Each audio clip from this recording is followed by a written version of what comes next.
Alors, mon séjour à l'hôpital, ça a été, j'ai été là pour passer une vacance, mais l'expérience, c'était, je crois que c'était important de faire part de la façon qui était traitée, des services que j'ai reçus, l'accueil par le personnel, même avec toutes les problématiques qu'on peut en avoir dans le service hors pair, en partant du bloc opératoire jusqu'aux soins intensifs au niveau de l'équipe des médecins qui m'a traité. Je tenais à souligner je te dirais, un service hors pair. L'an dernier, j'ai eu un problème de santé qui m'a amené à consulter le docteur Nadine Lagu à Sainte-Agathe. Et j'ai beaucoup aimé le contact qu'on a eu. Elle a su me rassurer à tout moment et elle a trouvé les mots justes pour m'expliquer ce qui arrivait. Elle a une petite touche d'humour qui rend les choses plus faciles aussi. Et donc, je me suis sentie vraiment en totale confiance avec elle. Et même lorsque j'ai été opérée, là encore, elle est venue, elle m'a expliqué tout ce qui se passait. Je ne pouvais pas mieux tomber comme médecin. Alors, merci Nadine, tu m'as vraiment aidée à surmonter cette épreuve. J'avais beaucoup d'appréhension et tu as réussi à me mettre en confiance. C'est avec un immense plaisir et une grande reconnaissance que je souhaite rendre hommage à un médecin exceptionnel, Dr Louis-Jean Deslauriers. J'ai la chance d'être suivie par le Dr Deslauriers depuis ma toute première grossesse, il y a de cela 10 ans, et j'en suis présentement à ma 4e. Après 3 adorables filles, un petit garçon, prévu pour fin novembre, viendra boucler la famille. Dr Deslauriers est non seulement mon obstétricien gynécologue, il est aussi notre médecin de famille, une opportunité rare de nos jours. Nous l'adorons. Je profite aussi de l'occasion pour féliciter et remercier tout l'ensemble du personnel de l'unité des naissances, médecins et infirmières. Vous faites un travail fabuleux et êtes des personnes extraordinaires. C'était mes premières expériences à l'hôpital de Sainte-Agathe et puis j'ai trouvé ça intéressant parce que l'accueil était chaleureux. Le docteur Assette, c'est lui qui était le radiologiste et puis j'avais entendu dire qu'il était pointilleux sur les détails. J'ai rencontré le docteur Giard avant l'opération. Et puis, lui, je l'ai trouvé formidable parce qu'il m'a mis en confiance tout de suite.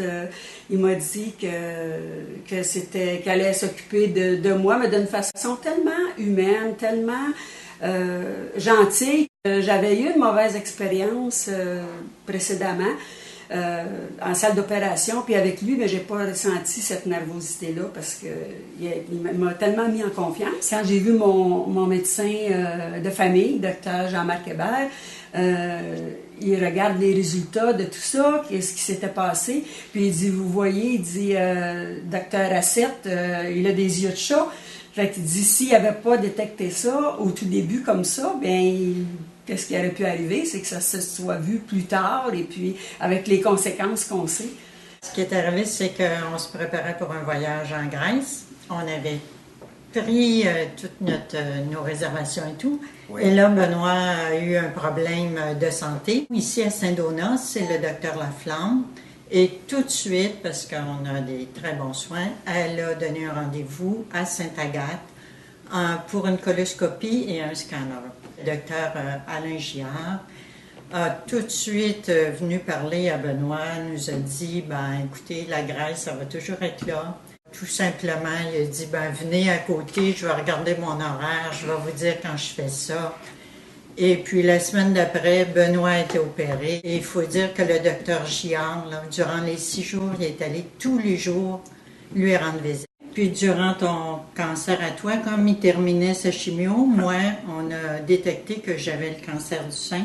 Et moi aussi, j'ai été opérée assez rapidement. Puis après, j'ai eu de la radiothérapie et j'ai le suivi, moi aussi, avec le docteur Ménard. Un super de gros merci au docteur Alain Giard. Merci à Nathalie Ménard. Merci à Isabelle qu'on rencontre régulièrement. Donc, merci à toute l'équipe. Toutes les infirmières du 3e étage, je pense.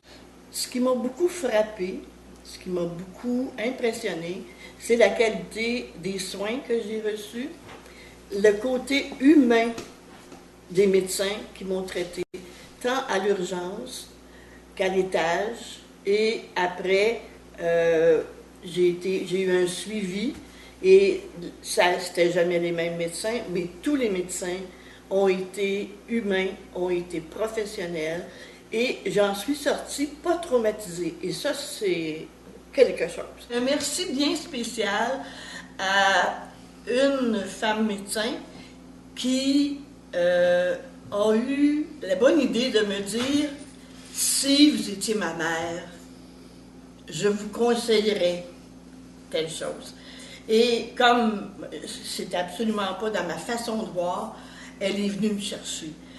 J'ai fait confiance et ça m'a aidé beaucoup, beaucoup, beaucoup. Alors, je ne sais pas si elle va se reconnaître, mais merci infiniment à vous d'avoir pris le temps de me parler comme si j'étais votre fille. Merci. Il était une fois des gens heureux, c'était en des temps plus silencieux. Parlez à ceux qui s'en souviennent, ils savent encore les mots des romances anciennes où ça disait toujours le monde est beau. Il était une fois des gens heureux qui disaient toutes choses avec les yeux, leurs yeux tout pleins de confiance en l'univers immense qu'ils disaient béni de Dieu.